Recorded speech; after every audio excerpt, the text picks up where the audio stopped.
იქ სადაც სომხეთის და აზერბაიჯანის საგარეო მინისტრები შეხვედრაზე, ბახშამზე და მსოფლიო ლიდერები საქართველოსგან არავინ იყო წარმოდგენილი.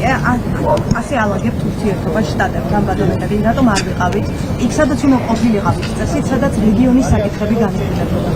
არ შეიძლება უფრო დემოკრატიულ ქვეყნებთან საუბრობენ და საქართველოსთან არ საუბრობენ. როგორც ხედავთ, ბოლომდე ვიცავთ ჩვენს ეროვნულ ინტერესებს, როგორც პოლიტიკურ, ესე ეკონომიკურ ინტერესებს.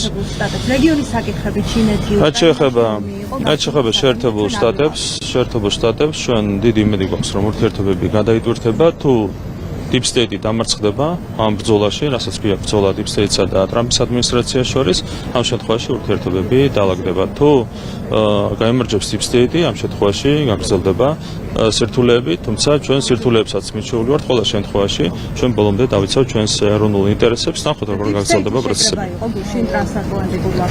ეს თქვენი ინტერპრეტაციები შეგიძლიათ თქვენთვის დაიწყოთ.